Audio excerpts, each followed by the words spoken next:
And this is the Milton Board of Appeals, and my name is Frank O'Brien. I'll be acting as chair for this meeting. To my right is board member Nicholas Gray, and to my left is board member Ginny. So, Virginia Donahue King. So, we're here on 1131 to 1139 Randolph Avenue. This is a continued hearing which has had a bit of a history. So what we're going to do is we're going to go through some of the preliminaries. And I'm also going to give a short explanation as to why I'm sitting in this chair and not Jeff Mullen. This hearing was originally scheduled for March 13th, and it was postponed because of a snowstorm to March 19th. This is a continued hearing from the March 19th hearing. The reason why it was continued is because it turned out that the chair of the board at that particular meeting knew one of the parties that was interested in the proceeding. So consequently, our board attempts to be fair in all matters and above board and everything. So consequently, I will be sitting as the acting chair on this particular hearing. Just to make sure that everything's on the up and up, I'm just going to go through a few of the preliminaries. So this hearing is on the application of the Copeland Properties Limited Partnership dated January 26th on file with the Board of Appeals for an amendment of the special permit dated January 25th, 2013, in Board of Appeals case number 2345 for the premises located at 1131 to 1139 Randolph Avenue, Milton, Mass., which is located in a Residence A zoning district. This January 2013 special permit allowed certain business uses, in particular landscaping uses, to operate at the property subject to compliance with the conditions set forth therein. Condition number 4, the special permit prohibits external operations from any business on the property prior to 8 a.m. The applicant seeks to amend condition number 4 so as to allow external operation by the applicant's landscaping tenants to commence at 7 a.m. on the basis that the modification of the start time will not substantially increase any detrimental or injurious effect of the buildings or uses on the neighborhood and is consistent with the intent of the bylaw. Section 4A of the bylaw provides that valid pre-existing non-conforming structures or uses therein may only be altered by a special permit issued by the Board of Appeals after a public hearing. Always therein set forth in the application and plans on file with the board and open to public inspection. Included within the file for this particular hearing is the application by the applicant, as well as the denial letter. Actually, in this case, it is a letter from the building inspector noting a violation of the special permit conditions, specifically condition number 4. In essence, activities at the premises beginning prior to the time set forth in condition number 4. Also included in the materials is an addendum to the application for amendment to special permit filed by counsel for a Copeland Properties Limited Partnership. Also in the package are 3 letters from abutters. Mr. John P. Lawton of 100 Hillside Street, a Mr. Christopher Van Riet, and Mr. Van Riet, I don't see 106. Thank you. 106 Hillside. And another letter from a Barbara E. Johnson of 1168 Randolph Avenue. Also in the file are various attachments, maps, and whatnot. The rules of the board are such that we will first hear from the applicant, then we will hear from anyone who wishes to ask the applicant any questions, and then we will hear from those who are either in support or in opposition to the requested relief. Does anyone have any questions? All right, with that, Mr. Cochran, welcome once again to the Board of Appeals. Thank you, Mr. O'Brien, Ms. King, Mr. Gray. I'm joined by John Tobin, who is the manager of the Copeland properties. His wife's family, he married Copeland, and Copeland, as the board is aware, has been a long-time owner and operator of this premises. It operated as a Pepsi-Cola bottling plant for decades, and also on the site is the Newcomb Farms restaurant and a small two-family dwelling. It's a fairly large property with multiple uses, and there's a fairly extensive permit history commencing really with the immediately after the enactment of zoning in this town in 1938. Pepsi plant was expanded, the uses associated with the plant were expanded over a period of time between 1939 and 1982, which was the last permit granted relative to the then operation of the Pepsi plant. It was last approved in 1982 to allow the addition of additional space to address the issue of the bottle bill, which had been then adopted.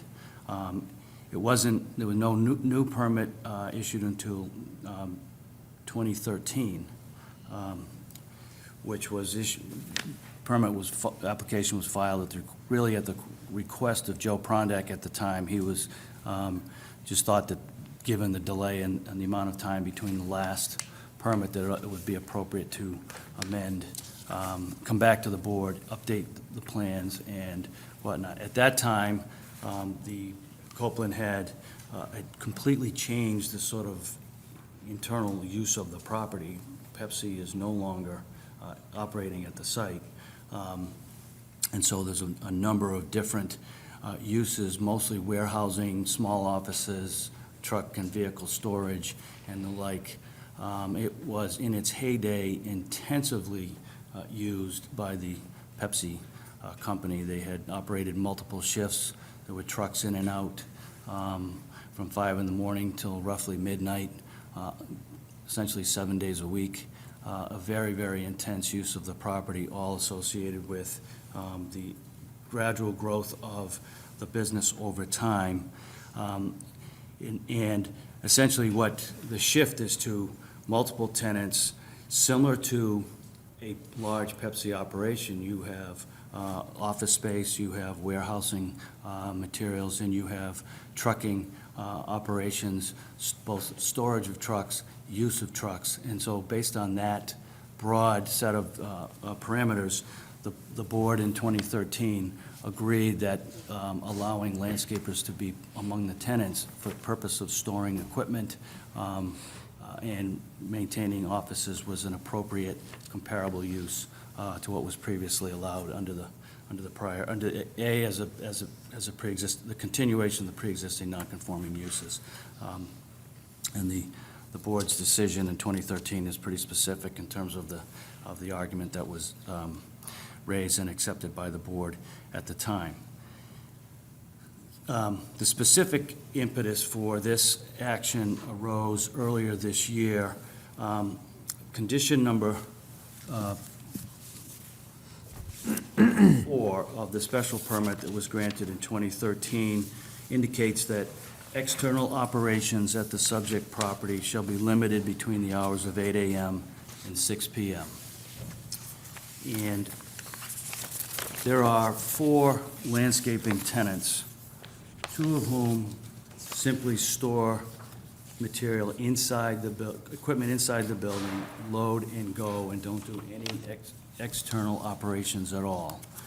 There are 2 others, and one of those is Driscoll.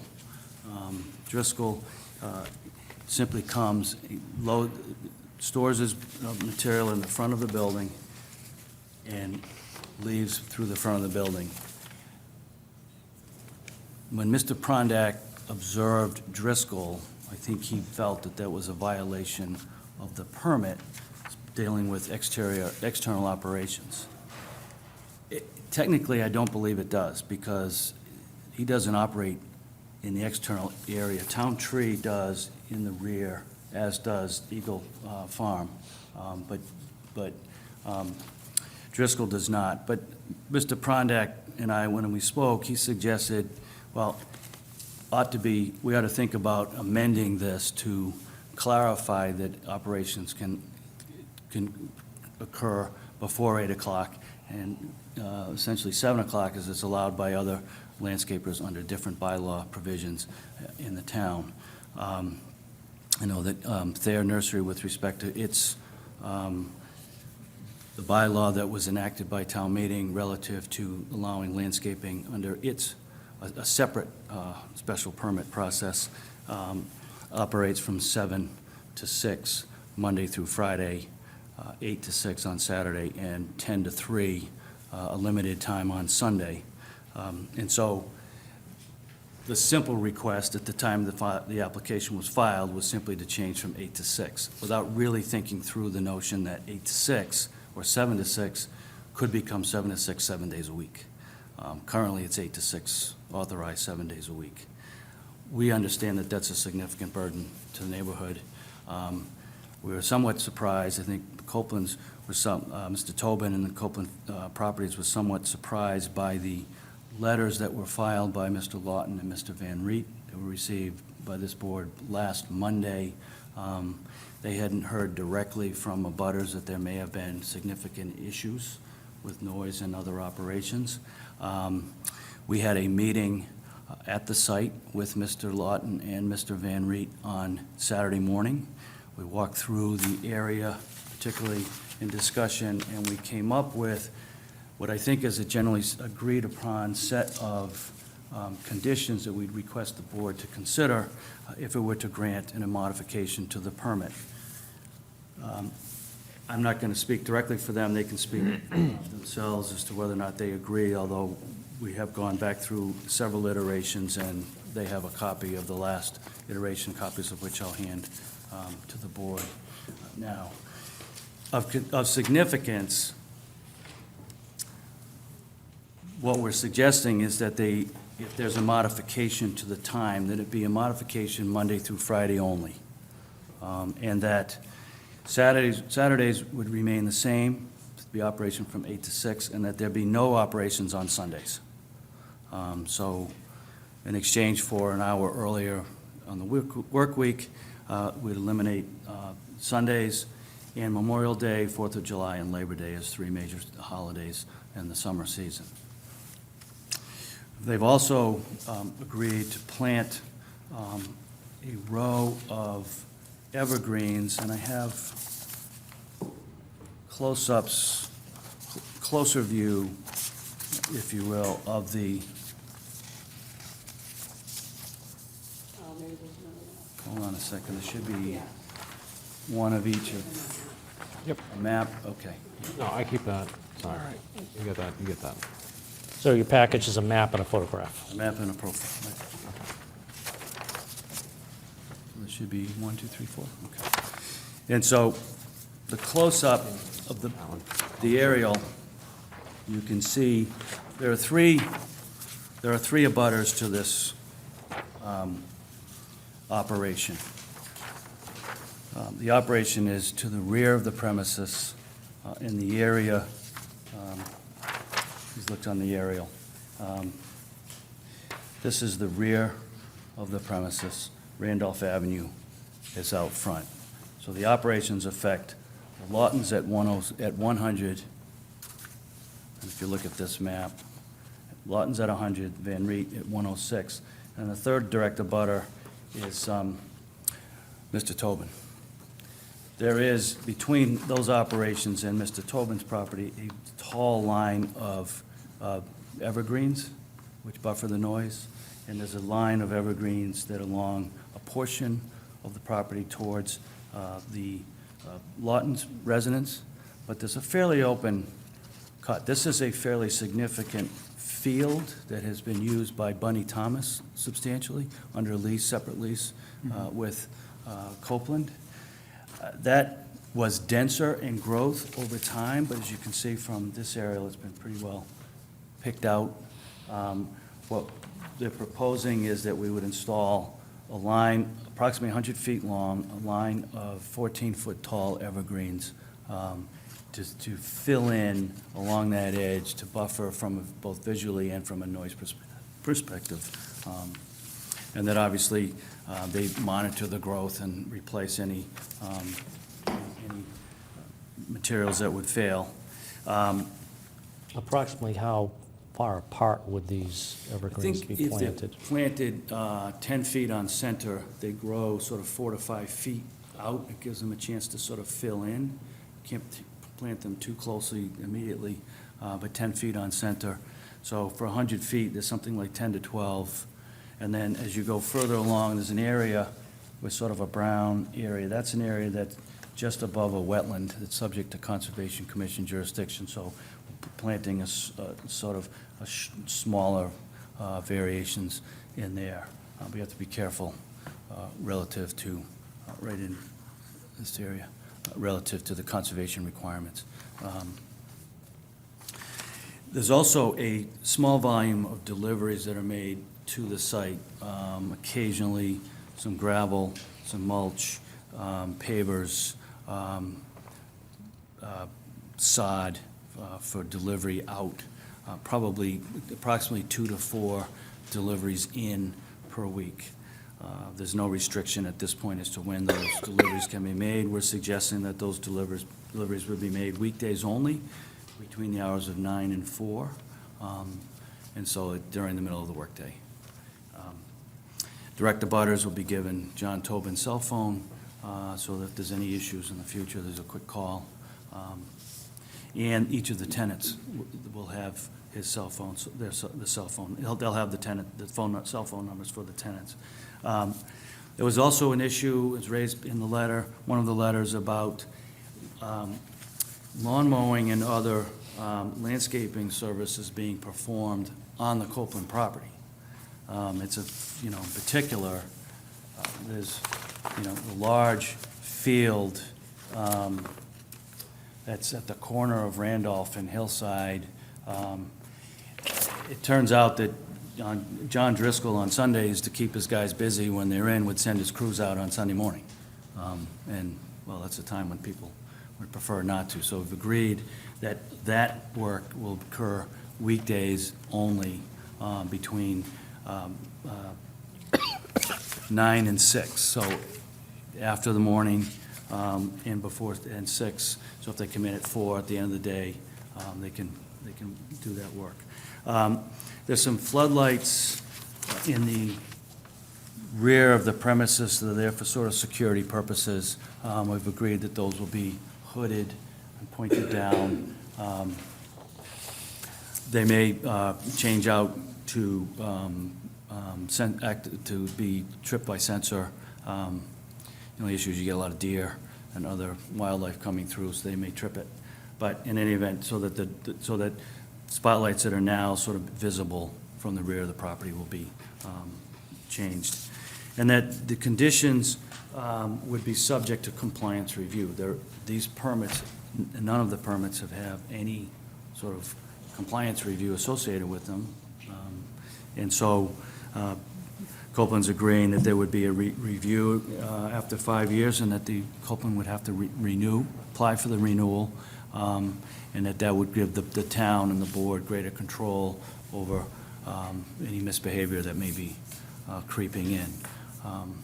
And so with that, I would suggest that the modifications as proposed and as amended would be less impactful to the abutters than simply a denial of the permit, which would allow conditions to operate as they are between 8 and 6, obviously addressing and Mr. Tobin as landlord and the landscapers as tenants, more specifically paying attention to the rules and regulations associated with when and how they can operate in the rear. One other issue, that backup alarms on all trucks would be deactivated on site. That's new technology.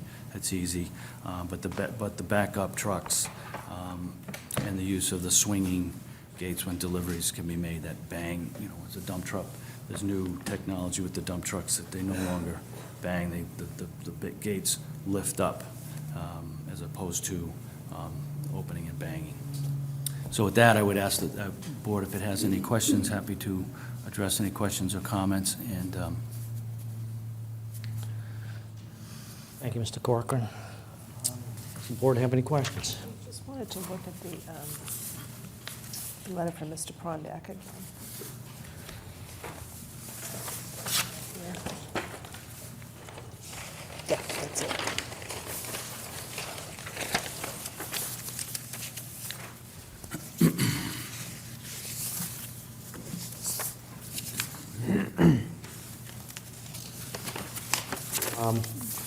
Well,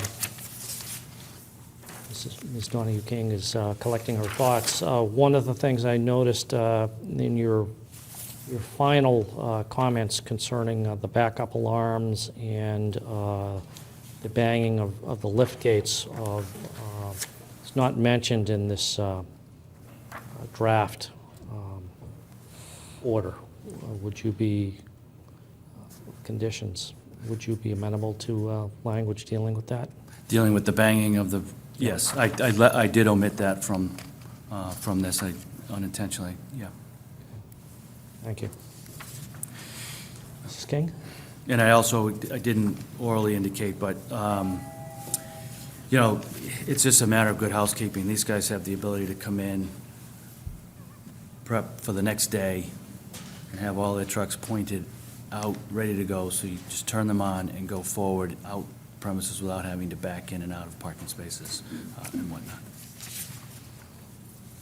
So that these conditions would be that vehicles, well, trucks don't come in after 6 or go out before 8? Correct. Before 7, Before 7? Monday through Friday. Okay, right, and, yeah, 8 o'clock on Saturday. I have no other questions. Thank you. Just one clarification, so if I might. The previous permit in section 4, I just want to make sure I have this straight. The external, the time limit was referring to the external operations, so 2 points. The new point is the new conditions will refer to any operations, external or internal, is that right? Or trucks pulling in? I think or- really external, because there's lots of other tenants that operate, and they come and go at all different times. Right. It was intended to address the operations in the rear of the property where the outdoor activity is happening. So the operations in mind, when it says external, it means not coming and going from the premises, right? Right. Like trucks could still, under the, come and go off the premises before the start time, but that there couldn't be any of the outside banging around in that backyard where behind the property. That's what was contemplated before? That's as I understood it, yeah. Okay. And what would, just say it one more time, on the new conditions, what kind of things can happen during prior to the start time? Coming and going, or is it limited to external operations? I should have looked at it before I asked that question. Nothing prior to the start time, Okay, there we go. anything external to the building. So, if someone is operating, coming and going from the front door, Yeah. they can come and go as they do. Right. But you can't show up at 6:45, turn on a truck, and leave. You can't turn that truck on until 7 a.m. All right. And the delivery, right now, there'd be nothing to stop delivery of materials after 8 o'clock, right? Correct. But your new permit will limit the delivery. Impose a restriction on the time Yeah, of on the- delivery. Right now, deliveries can happen at any time, and often they happen early. Most guys coming to Milton with making deliveries want to get in and get out of Milton before the traffic is hit. And so they usually want to be in and out by 5. I faced that in other matters. One of the things that we know that happens is that because there's a large area in the front, it's open with a large parking area adjacent to the Newcomb Farms, is that quite often trucks coming into Milton making deliveries, if they're prohibited from making deliveries before a certain time, they'll pull in and pull over. And they just park there and wait. That's something that, these guys need to pay probably better attention to, because they'll tend to get tagged with that issue, but it's nothing to do with the delivery that's coming to the site. It's just a convenient place, large parking lot on a state highway with a high volume of traffic associated with it, where it's convenient to and safe for them to pull over. Thank you. Thank you. Anything else you'd like to add, Mr. Cochran? Anything you'd like to add, Mr. Tobin? Yeah, I'm just thinking, I would like to add that I do have some tenants that do use the property 7 days a week to come in and use an office, and that would be outside of these specific hours.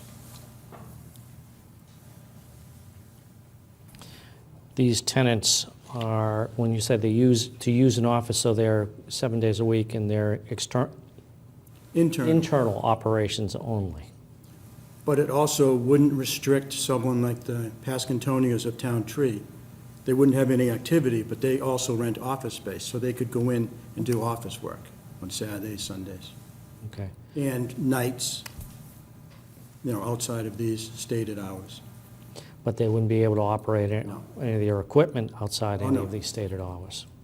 And what type of equipment is stored on these premises? Dump trucks, loaders, Trailer. trailers, Bobcats? cats. Okay. All right. Anything else you'd like to add? No. Any questions for Mr. Tobin from members of the board? Mr. Cochran, why don't you hang tight? And at this point in time, I'd like to open it up to anyone who would like to comment on the proposed application for relief.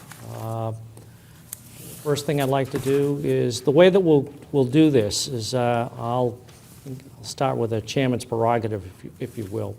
So we've heard from the applicant, obviously in support, and it would be my desire to, if it works out that way, to alternate between supporters and opponents, if there are any of each. So given that, is there anyone this evening who wishes to speak in opposition to the proposed application or has a question for the applicant regarding the proposal? Good evening, ma'am. Welcome to the Board of Appeals. If you wouldn't mind just state, for the record, just stating your name and address. Kathy McDonald, 93 Hillside Street. My husband and I have lived there since 1994. And I'm sorry, 93 Hillside Street? Yes. Welcome- So across from welcome to- Mr. Lawton. Welcome to the Board of Appeals. Thank you. So I have three issues. The first one is the backup truck warning. And you remember the first hearing here was canceled on the 13th and then rescheduled for the 19th. In that interval, there were 2 episodes of the backup warnings at 5 a.m. So I'm not sure why that would have happened when supposedly everyone would be on their good behavior because of these hearings, but that's what happened. My second issue is with the noise of the delivery trucks, which is very crashing noise, and to my mind seemed to occur mostly on Sundays. Not sure why. I might be wrong about that one. The third issue was the mowing, which was happening, I think, always on a Sunday morning and always before 7 in the morning. I have some sympathy for people who have to be at work early because I worked as a nurse for 40-some years. And I had to be at work at 7, so I was up really early. And then sometimes I was coming home at 1 in the morning. But I would try really hard to be quiet. And that's what I think we need here. I'd also like to say that this agreement, this new revised agreement, sounds good. But when I worked as a psychiatric nurse, I learned that the best predictor of future behavior is past behavior. So I would hope that there's some mechanism here that we could make sure that they agree to that and they follow through. So if they follow through, I have no objection. Thank you. Just by way of comment, I think a couple of things on that. First of all, thank you for your very well-reasoned comments. We appreciate you appearing before the board. A couple of things. I think the proposed conditions that Mr. Cochran has enunciated address all of the concerns that you listed in there relative to compliance and enforcement. I think I'd merely point out that one of the reasons why we're here this evening is because there is an enforcement action, and I also think that the applicant has suggested a compliance review and renewal after 5 years, and thereafter on a 5-year basis. So I think that there is a mechanism built in these proposed conditions, should they be amenable to the board. Mr. Cochran, anything you'd like to add? Okay. So could I ask a question? Is that If you'd come back up, and the reason for coming up to the table is simply because this is being taped or broadcast live, I'm not quite sure, and it just allows your voice to be carried over. It's me again, Kathy McDonald, 93 Hillside Street. So does that mean if you renew it 5 years from now, There would be that they would be reviewed? Or there we would be a review it? formal review proceeding, probably akin to what we're engaged in this evening. There would be a Board of Appeals proceeding relative to this particular special permit. Okay, thank you. I think in regard to that, the applicants would be required to file the application for renewal. And then obviously a hearing and notice of hearing to abutters with respect to that. So that would be 2023. Wow. Okay, thank you. Does anyone else wish to speak in support or opposition to the proposal? Evening, sir. Welcome to the Board of Appeals. If you wouldn't just mind identifying yourself and stating your address for the record. Scott Johnson, 11 Hillside Street. I'm a direct abutter to the property. Welcome, Mr. Johnson. Thank you. I was just thinking about this, and I was fairly active in the hearings that have been going on regarding the nurseries in town. And those reviews on those permits are every 3 years. So in the name of, 5 years is a long time to wait. And I'm wondering if maybe you could just renew the permits every 3 years as opposed to 5, if that's a possibility. I think it's something that the board could take under consideration. Just seems like it'd be uniform and fair, And that way it's a little tighter window too.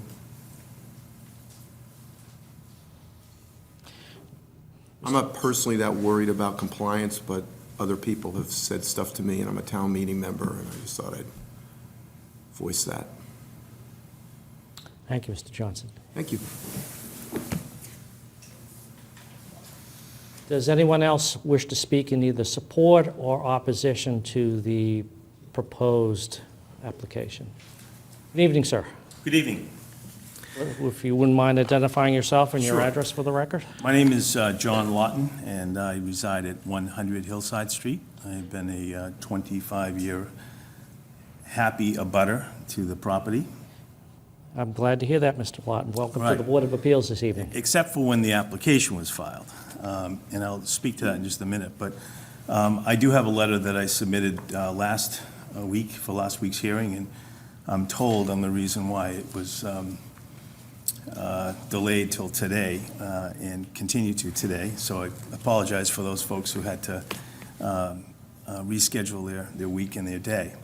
But I wrote the letter because there clearly is and has been a lot of noise from the property throughout the tenure of the applicants, or the new application, or the new permit to have the landscaping activities there.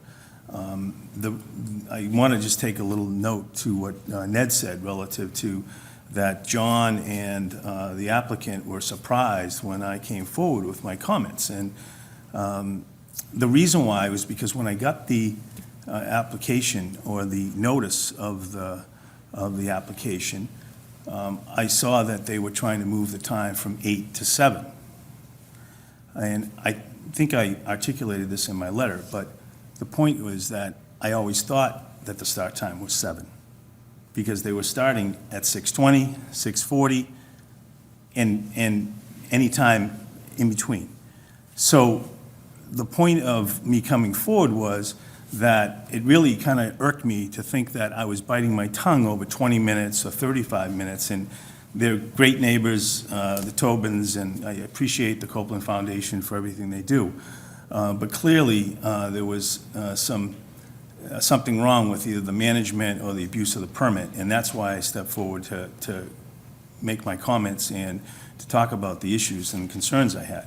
Now, subsequent to last week's meeting, as Ned described, we have met with both John and several of the tenants, and I've been very pleased about the promptness by which they came forward and by which they openly listened. We had a nice, robust discussion about the issues that have been taking place on the property, all to do with the issues that have been outlined in the mitigation plan for the application here going forward. So I am in favor of the application at this point because I feel strongly that the issues have all been addressed, and I don't want to speak for the other director, Butter, but I know that he has been step with me in terms of feeling the same way about how John and the team at Copeland has responded and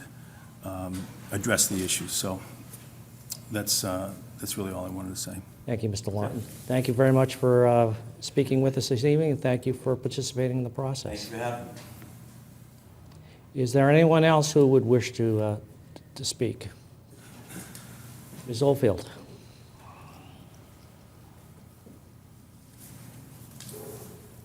Maggie, if you wouldn't mind identifying yourself and your address for the record? Sure.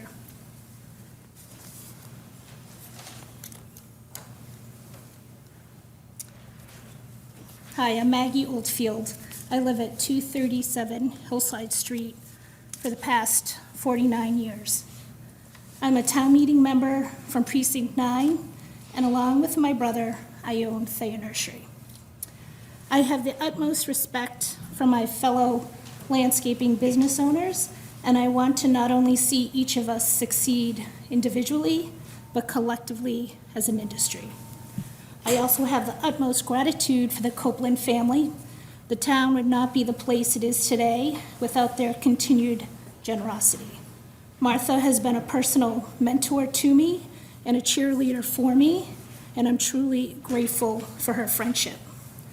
I am here to speak about my extreme frustration with the selective enforcement practices and inconsistent determinations of the building inspector and the Board of Appeals.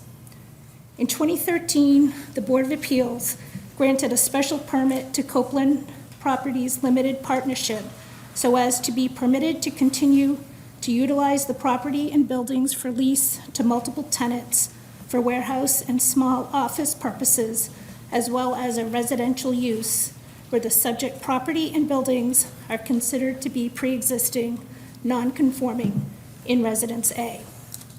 The statutory meaning of a non-conforming use is one which is lawfully carried out at the time a provision of a zoning code is adopted which prohibits that use. So here in Milton, a particular type of business had to be in operation prior to 1938 when our bylaws were established. The right to use a property as a non-conforming use expires when the property is not used as the original use, and that any change will result in the loss of the non-conforming status. Again, whatever original non-conforming use status the property may have once enjoyed, it would not be passed along to another completely different type of use. Status as a pre-existing non-conforming use is fortuitously earned, but it can be unintentionally lost. The right can be lost if the use is discontinued. A discontinued use means that the owner simply stops using the property in the same manner that was being executed at the time prior to 1938. Mass General Law 48, Section 6 distinguishes between uses and structures. The court clarified that altering the structure housing a non-conforming use is permissible as of right under the statute, as long as the use remains the same. Section 4 of the Milton zoning bylaws reinforces this by specifically stating that any use of land existing upon the adoption of February 10th, 1938 bylaws may be continued unless and until abandoned.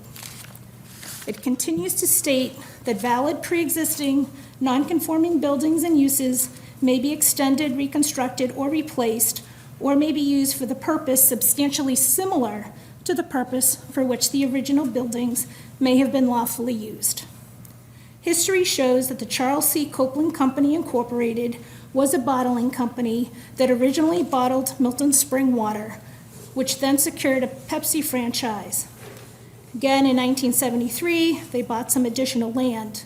And then in 1995, the Charles Copeland Bottling Company sold the property to the Copeland Properties Limited Partnership, essentially a property management company.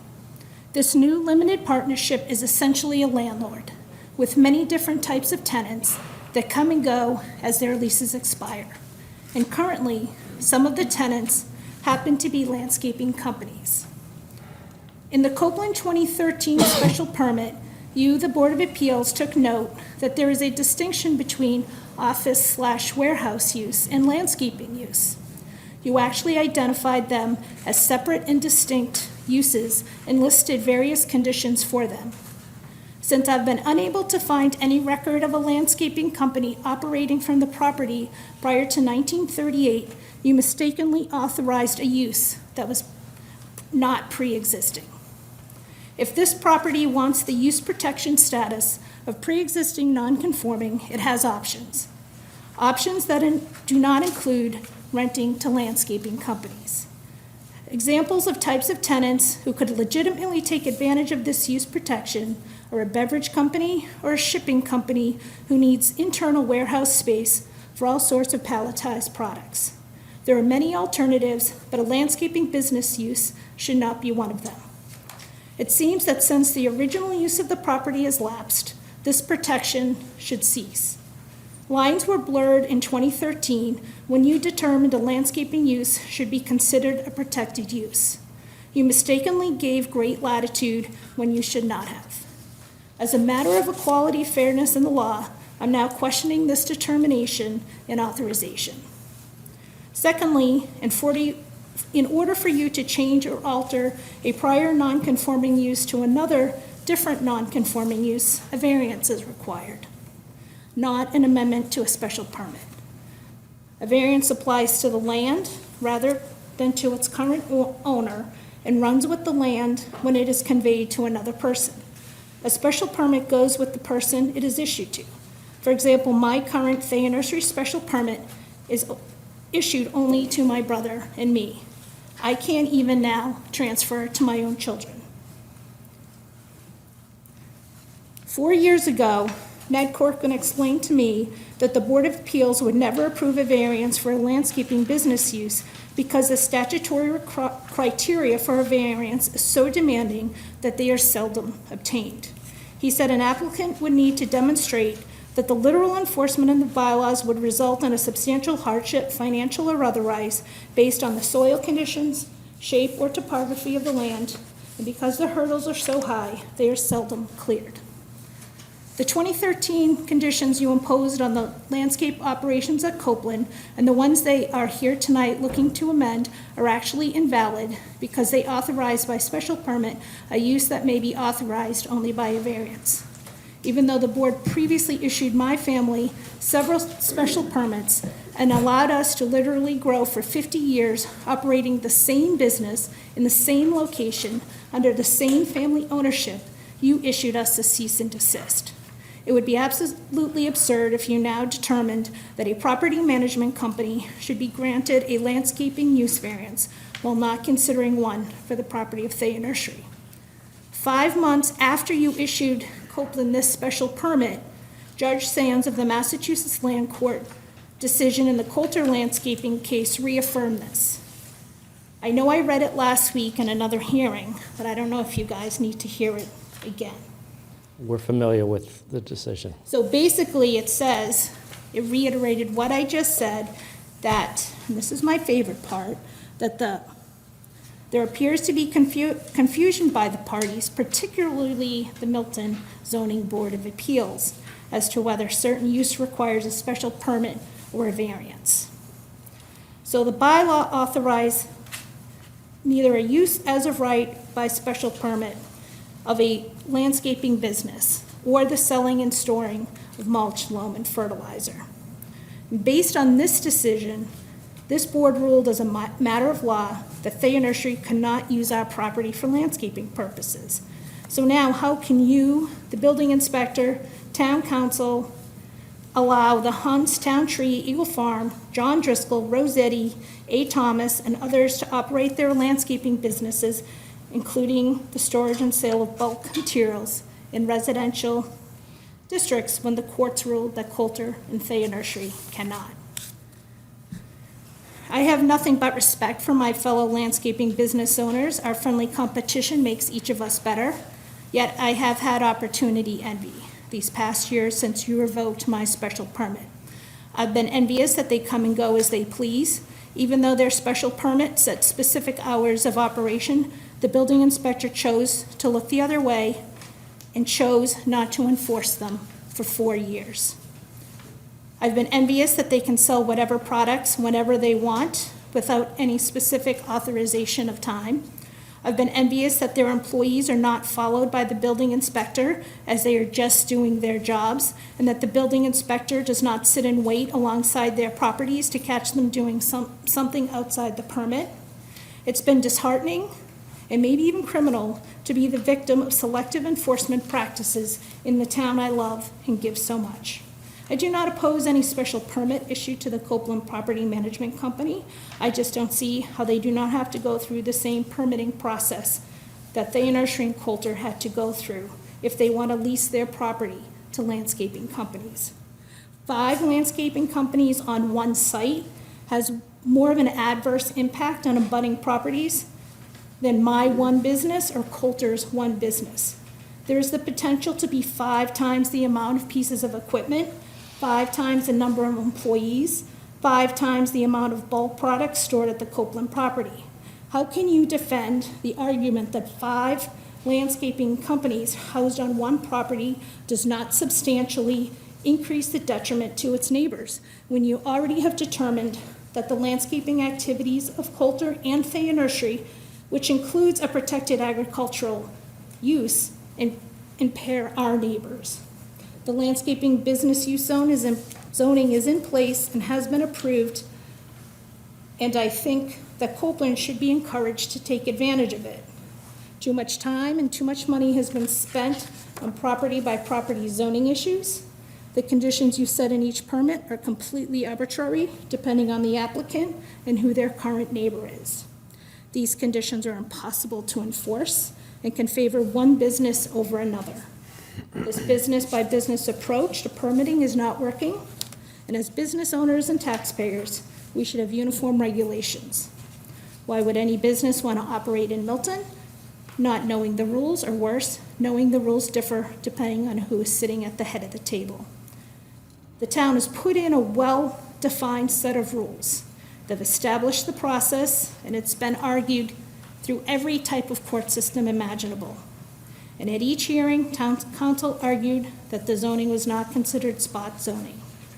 You may want to rubber stamp this special permit because of the years of generosity of the applicant, but since you have already made previous determinations regarding similar businesses in the exact same industry in the exact same residential district, and since you all are attorneys by profession, you have to apply the laws consistently and equally to all. For these reasons, I don't see how you can support any amendment to the special permit, and quite frankly, I don't see how the town will be able to defend the continued use of the property for landscaping purposes as it is in violation of the court's orders. To support a special permit or amendment to a special permit, this board has to determine if its decision will be able to withstand the scrutiny of an appeal in the court system. I do not believe this one will, especially since the town has already put in place an alternative process that the Copeland can make use of. There have been many missteps along the way, and I support equal and equitable treatment for all and for all businesses, and I support all of our local entrepreneurs and our rights to grow our businesses in the direction that makes sense for professionally and, more importantly, personally. So thank you for your consideration, and I always thank you for your time. Thank you for your statement. I see that you have an extensive written paper there. Here's Do you my have letter. copies that you'd like to submit for the record? Yeah.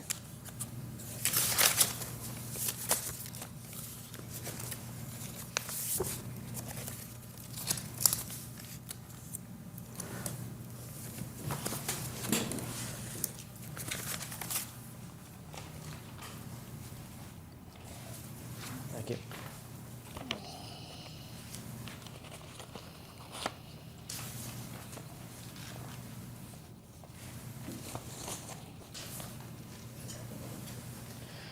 Thank you, Ms. Oldfield. Is there anyone else who wishes to speak in either support or opposition to the application? All right, hearing none. Mr. Cochran, I'm going to give you an opportunity to, if you'd like to partake of it, to wrap up. Thank you. Dan, before you wrap up? Sure. Could I just address a few of the statements that Maggie made here this evening? One would be that she keeps referring to 5 landscape tenants. I do not have 5 landscape tenants, I have 4. She's been saying that we have Hunt Landscaping Service, and I do not have them. Hunt Tree Service does rent a spot for 2 trucks just for overnight parking. They're not running any landscape business out of this site. Also, she stated that she thought that there should have been an end to the pre-existing use because the business was sold. The property and business was never sold. The Chelsea Copeland Company Pepsi-Cola franchise was sold back to Pepsi in June of 1995. Along with that agreement, parent company Pepsi-Cola leased the property for 3 years, 96, 97, and 98. They ended up leaving early. They left in late 97, so they terminated after a 2-year lease. But the company and the property was not sold, and it was not sold to any other real estate management company.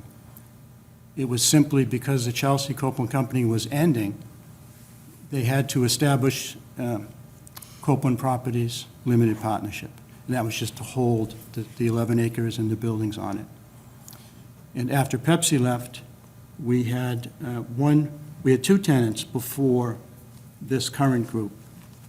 One was Mar Equipment, and they had a similar use on the property. They had heavy equipment, large equipment, and palletized goods inside and outside the warehouse. It's a 49,000 square foot warehouse.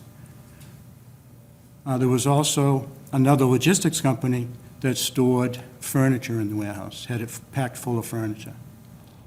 And so the property never changed hands, and there was never an end to the pre-existing use. Thank you, Mr. Tobin. Mr. Cochran? I think the issue in front of you is fairly simple and straightforward. It's simply the request to change the time of the permit that was granted in 2013 to allow the current uses, recognizing that that prior board made determinations about the nature of those prior uses as similarly situated but less impactful than the uses that have been run during the time that the property was operated fully as the Pepsi bottling plant, et cetera. So I think we're limited here. I know that there are a host of issues regarding other landscaping properties in other parts of town. I personally represented Thayer through a significant portion of their effort to rezone their property. The operation of their landscaping was done as part of a separate permit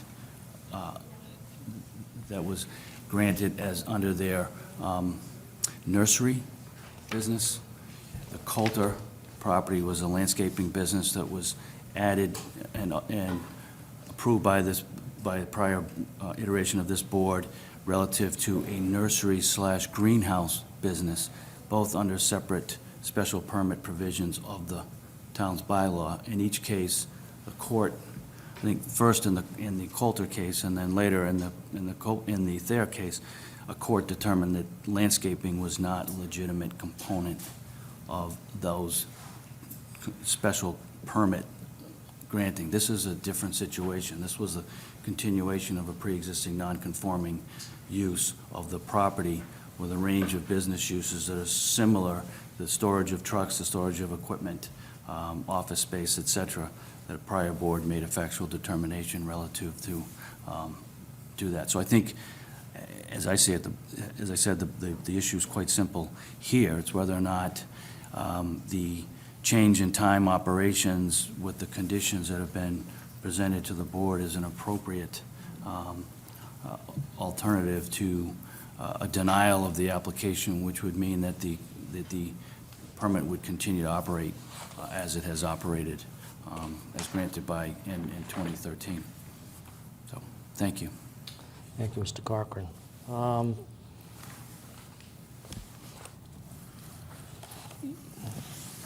Just stay there for a moment. Let me ask my fellow board members, are there any members of the board who have any additional questions or further questions for Mr. Corcoran?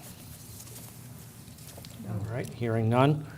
I'm going to give folks, since we have such an extensive audience, I'm going to give folks one last time before I close the record of the hearing, if anyone would like to come up to the microphone.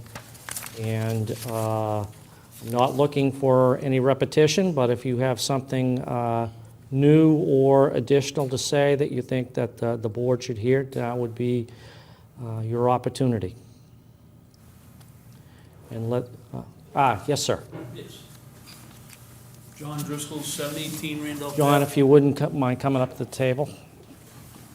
John Driscoll, 718 Randolph Ave, owner of John Driscoll Landscaping. I would just like to apologize to the Hill Street neighborhood for working on Sundays, and that's what I'd like to say. And it won't happen again. All right? Thank you, Mr. Driscoll.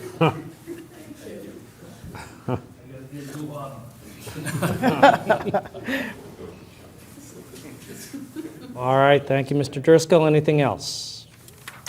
All right, going once, going twice. All right, I'm going to declare the evidence portion of this hearing now closed.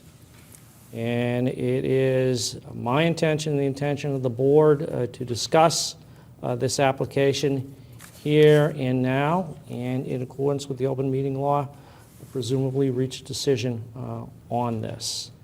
And I'm going to take prerogative as chairman to begin with some preliminary comments. As I was walking in here this evening, I was not amenable to expanding the hours of operation on this particular permit. I think Mr. Lawton's letter was highly persuasive concerning the impacts on the neighborhood and how 9 a.m. becomes 8 a.m., becomes 7 a.m., becomes 6 a.m. on down the road. And I can imagine the noise and other nuisances that go with living near this sort of operation. Having said that, I am persuaded by the presentation that Mr. Corcoran and his client have made this evening that a good faith effort has been engaged in with the neighbors in order to come to a reasonable accommodation concerning the pre-existing prior non-conforming use of this particular building. And I applaud Mr. Corcoran, the Corcoran Foundation, and the neighbors for getting together and coming up with what I believe is a reasonable accommodation. Zoning in any community is designed to strike a balance amongst folks who live in a community so as to allow the enjoyment of property. And that requires the board sometimes to strike a balance. We certainly don't want to have a situation where the business community feels that it is unwelcome or that it is operating under restrictions that are particularly onerous.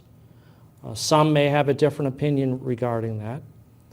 Certainly for businesses that have been in their present location for a long period of time, there's a certain, you know what you're going to get when you have property that's close to this type of business. Now, I understand that things have changed over time. I, for one, am leaning toward approving this particular application for relief, but I'd like to hear from my fellow board members. So, Mrs. King. Well, I'm in agreement with you. I was feeling the same way on the way up here. But, you know, the meeting has proven to be something entirely different than what we had anticipated, or at least I anticipated. I applaud the neighbors and Mr. Tobin and Mr. Cochran for getting together and coming up with a very good list of compromises on each side that I think, we have testimony that, you know, direct abutters are approving of it, and Mr. Lawton, whose letter, you know, really made a big impact, is happy with the conditions.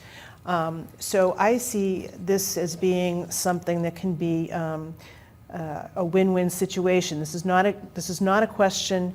If we had neighbors that were still unhappy with it, it would be a tough sell. But we don't have those neighbors. We have neighbors that are happy with the conditions. So I am tending to want to vote for it at this point, unless Mr. Gray has something to tell me otherwise. Like my fellow board members, I also was not in favor initially of granting the relief for the same reasons you've all stated so eloquently. But I am persuaded, because of the hard work that went into crafting some kind of a compromise between the abutters, the neighbors, the neighborhood, and the Copeland Properties LP. I think it's reasonable. I think in allowing the revised conditions, which are more restrictive and more generous in some ways to the neighborhood than the current one, I think it's a net plus for that site, and you've convinced me to vote in favor of it. So I don't really have anything else to say, I think. Thank you, board members. Mr. Cochran, I think we're heading toward a situation where relief may be granted, but of course, in any decision regarding the relief, the proposed conditions that you've put forward are a good starting point. During the course of this, we've had a couple of additional issues that have arisen. First, I note that backup alarms on all the trucks shall be deactivated when on site. That was an issue that had been raised. Second thing was operation of the lift gates. I think the board, should we move in the direction to provide relief, would craft language so as to minimize the banging. I'm sure we'll put something more lawyerly together than minimize the banging, but that would be one thing.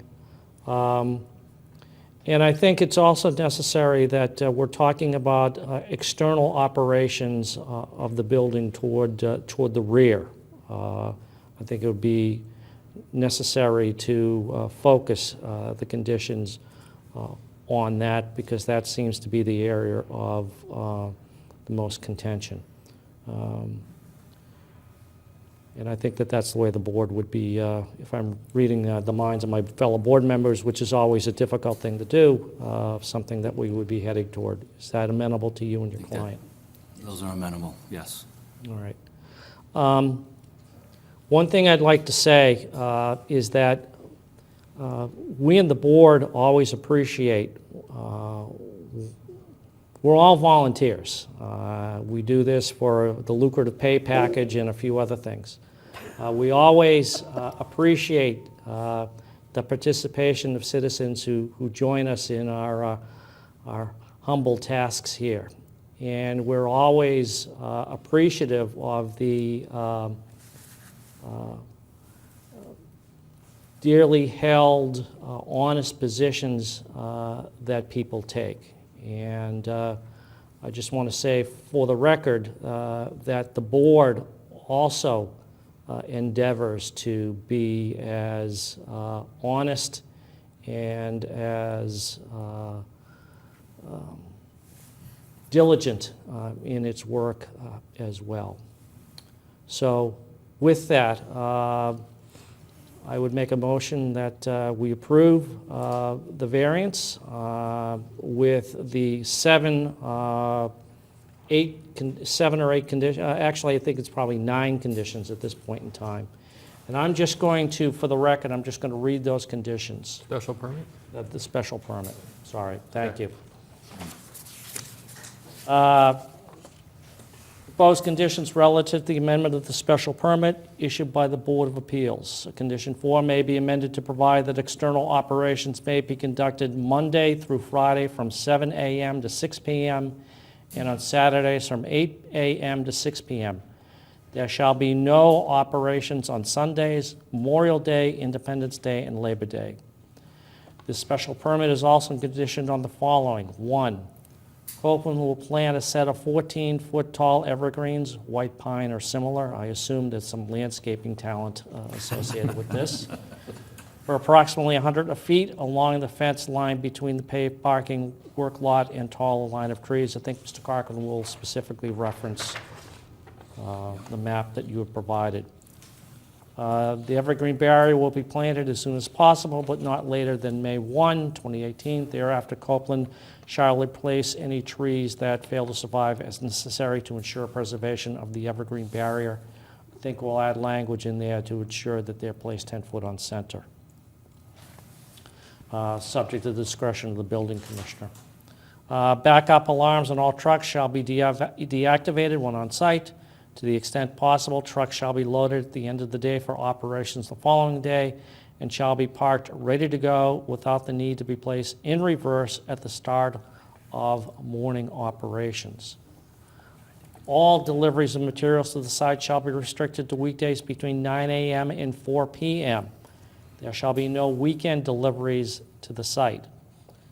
Direct abutters shall be given cell phone numbers from John Tobin or his successor and any tenants who conduct outdoor operations. In addition, I think Mr. Cochran will also add the building inspector to that list as well.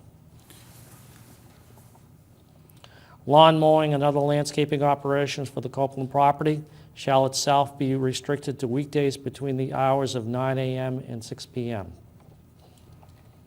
Floodlights in the rear of the premises shall be hooded and/or pointed down to avoid light overspill to abutting properties. Number 7, these conditions shall be subject to compliance review and renewal after 5 years and thereafter on a 5-year basis. Copeland shall apply for such renewal. In that regard, one of the reasons why I wanted to list this is because I didn't want to lose sight of the fact that we had testimony from one abutter expressing a desire to have a shorter period of review. What is the board's pleasure on that? I think as long as the abutters know that they can, in fact, report to the building inspector if there's something going wrong that needs to be looked at, and that can come back rather than... There's no, on an enforcement, they can always. Right, on enforcement, rather than having to wait for 5 years for another permit. Correct. That can be done at any time that the enforcement is needed. So I think the time frame is less important with that. I agree with my colleagues, and I believe that 5 years is an appropriate timeframe. We'll also put in language, as I mentioned, dealing with the lift gates and noting that this order condition, that these list of conditions deal with external operations relative to the rear part of the property. Any other board members, any further discussion? Let's see. Did we address the dump trucks? That was number 8? Yes. Okay. No, I'm good with it. Are you ready to vote? I am. All those in favor in granting the proposed relief with the conditions as enunciated signify by saying aye. Aye. Those opposed? The ayes have it. Congratulations. Thank you. Your special permit has been Thank you for granted. your decision. Thank you very much. Ms. Cochran, you're well aware of the procedures of the board, but just for folks in the audience, we prepare a decision regarding this. It takes a couple of weeks to do so, but we will be fairly expeditious in sending this out. And with that, thank you for coming. Thank you for your participation, and this meeting is adjourned. Thank you very much. I'm happy to write this.